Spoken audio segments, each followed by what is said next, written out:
Como dizem os meus amigos paulistas. Mano do céu! O cupom, que é o Comitê de Política Monetária do Banco Central, aumentou a taxa de juros.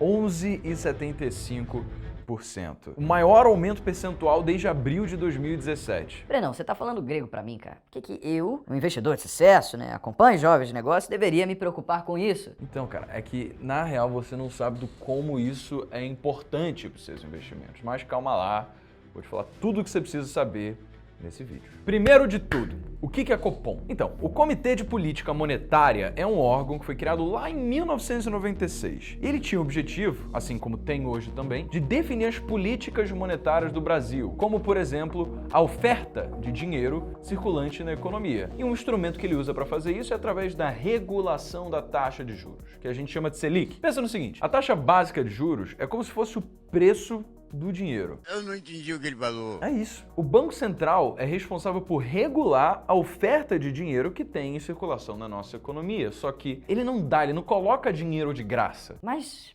pera, quer dizer que eu posso vender aquela nota de 10 reais da minha carteira por 20? É, exatamente. Você pode, mas claro que você não vai receber esses 20 reais logo de cara. Você precisa dar um prazo para que a pessoa que comprou os seus 10 reais de você trabalhe esse dinheiro, use esse dinheiro para, por exemplo, comprar 5 garrafas de água por 2 reais cada, né, o que vai dar 10 reais. E aí vender essas garrafas na praia, transformar os 10 reais em 50 e aí sim, quando o cara tiver feito os 10 reais transformar em 50, pagar os 20 reais que ela te deve e ficar com os 30 reais gerados através do seu empreendimento de lucro. O Banco Central faz exatamente a mesma coisa, só que com bancos comerciais, esses bancões que a gente conhece, por um preço. E a gente chama esse preço de taxa de juros, que é como o vintão que tu cobrou no Camarada da Água, né? Nesse caso, você cobrou uma taxa de 100% sobre aqueles 10 reais que você emprestou. E até antes da reunião do Copom, que rolou ontem à noite, ele estava cobrando 10,75%, ao invés de 100%, né, de taxa anual sobre o dinheiro fornecido para o mercado. Mas apesar do Copom ser mais legal que você, ele tem ficado cada vez menos legal com o passar do tempo, aumentando cada vez mais o preço do dinheiro. E após a reunião de ontem, o Copom,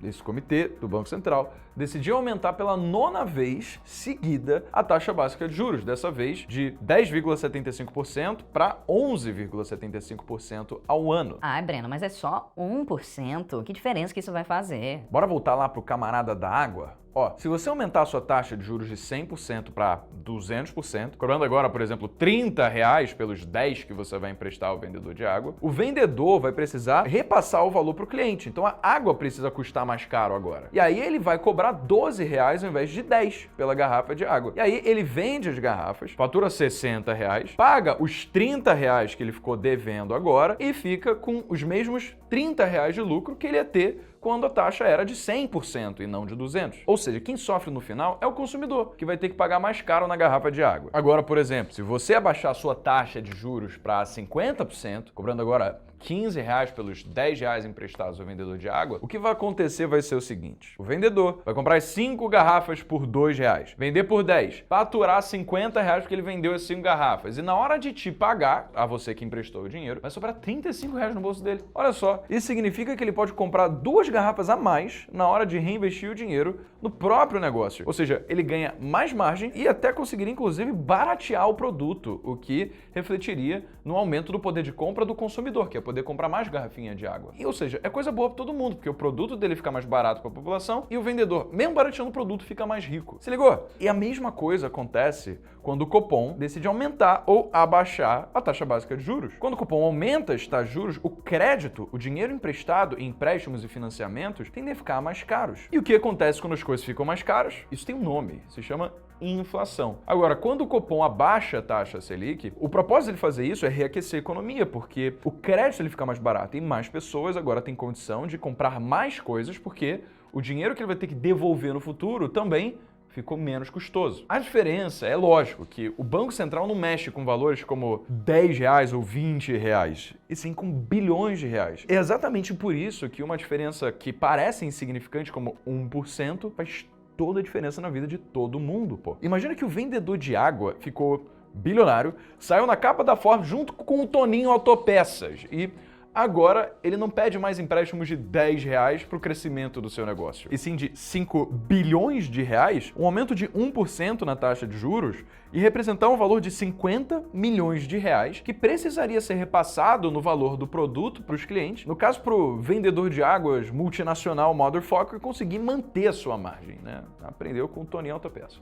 Beleza, Brenão, eu entendi, tá? Mas eu tenho uma pergunta pra te fazer, posso? Pode, pô, fala aí. Por que a porra do Copom fica aumentando a taxa de juros se essa bagaça só traz desgraça? Por que on earth ele vai fazer isso? Calma, meu João, não precisa de baixaria desse jeito. Eu vou te explicar. Se liga, você sabe, né, se você não ficou isolado embaixo de um colchão nos últimos 6 meses, que tá acontecendo uma parada meio bizarra lá na Rússia e Ucrânia. Não só a gente tá no meio de uma guerra, a gente também ainda está numa pandemia. E os países envolvidos na guerra são simplesmente alguns dos maiores exportadores de insumos produtivos do mundo. Você já ouviu falar de petróleo? É claro. Então, esses países, que são grandes exportadores, estão diminuindo o fornecimento desses insumos. E, pela lei da oferta e da procura, a gente já viu milhões de vezes aqui, quando existe uma escassez na oferta, os preços desses insumos tendem a subir. Você deve ter visto o quanto que a gasolina está valendo agora. Ou seja, consequentemente, todos os produtos produzidos que têm influência desses insumos sofrem também. Afinal, no caso, a gasolina é o que você coloca para abastecer o carro. Mas e quando você tem uma empresa de logística que precisa fazer transporte de produtos de um lugar para o outro? Então, o trajeto vai consumir combustível e, portanto, o preço vai ter que ser repassado para os produtos, o que vai encarecer o preço desses produtos também. E como o aumento da taxa de juros é uma forma do Banco Central conter o avanço da inflação, o simples fato da gente estar tendo essa guerra lá fora, o simples fato da gente ter visto tanta distribuição de dinheiro durante a pandemia para poder auxiliar a população desfavorecida a conseguir ter condições de vida mínimas de sobrevivência, os preços não só estão aumentando justamente por causa da escassez de fornecimento de petróleo, mas também como uma herança desse período de pandemia em que houve um aumento da circulação de dinheiro na economia sem um acompanhamento na produção de riqueza. Afinal, o que a gente mais tinha era empresa falindo e gente ficando desempregada. Mas existe uma forma de conter essa inflação, na verdade duas. Aumentar a oferta, ou seja, geração de riqueza, ou diminuir a demanda. Quando o Copom aumenta a taxa de juros, a gente já viu, o crédito fica mais caro, não fica? Então, se o crédito fica mais caro e menos pessoas têm acesso a conseguir gastar dinheiro, o consumo no geral diminui. E se o consumo diminui, as empresas vendem menos. E se as empresas vendem menos, muitas vezes precisam mandar pessoas embora. E se tem menos gente com renda, quer dizer que há menos consumo na sociedade no geral, e isso causa um controle no aumento de preços. Em paralelo a isso, nos investimentos, o que acontece é a renda fixa fica mais vantajosa para o investidor. Afinal, qual que é o incentivo da gente ter dinheiro em bolsa se os investimentos em renda fixa estão rendendo tanto, já que muitas empresas na bolsa de valores têm dívidas pós-fixadas, ou seja, elas acabam tendo uma redução no seu valor de mercado, ou seja, o preço das suas ações diminuem, justamente porque quando a Selic aumenta, a sua dívida aumenta também. Então, se existe um risco inerente à bolsa de valores que muitas empresas vão acabar perdendo valor, se a renda fixa está dando uma rentabilidade maneira, muita gente faz o quê? Tira dinheiro da bolsa e coloca em títulos públicos. Ou seja, há uma migração de capital no setor privado para o setor público. Ah, Brenão, me liguei então. A gente tem que fazer o que com os nossos investimentos? Colocar em renda fixa, já que renda fixa é onde tá rendendo a parada. É verdade. Quer dizer, às vezes não. Cara, olha só, é o seguinte, no longo prazo, a Bolsa de Valores vai ser um dos maiores instrumentos de geração de riqueza que a gente pode usufruir na nossa vida. Ou seja, não se deixe simplesmente ficar vislumbrado com essas grandes rentabilidades da renda fixa agora, porque na prática isso prejudica a economia real do nosso país, que é a geração de riqueza. A melhor forma da gente conseguir se beneficiar é aproveitando os bons preços que hoje estão na Bolsa de Valores, mantendo a consistência dos nossos aportes ao longo do tempo, para garantir que a gente vai reduzir o nosso preço médio e no longo prazo a gente vê que, putz, foi bom a gente ter investido naquele momento onde a Selic estava tão alta, porque a gente aproveitou oportunidades e pôde potencializar o retorno sobre o nosso investimento. Se você ficar tentando fazer trade em tirar dinheiro da bolsa e colocar na renda fixa, e aí depois quando a bolsa começar a subir, você tirar da renda fixa e colocar na bolsa, então você dificilmente vai conseguir ter boas rentabilidades nos seus investimentos pelo seguinte motivo: a bolsa já é precificada com base no conhecimento que o mercado tem sobre o que vai acontecer. Então no momento em que a galera começar a tirar da renda fixa para colocar na bolsa, você provavelmente já vai ter deixado de lado as grandes rentabilidades que você poderia usufruir se você simplesmente tivesse feito o trabalho de casa, feijão com arroz, bonitinho,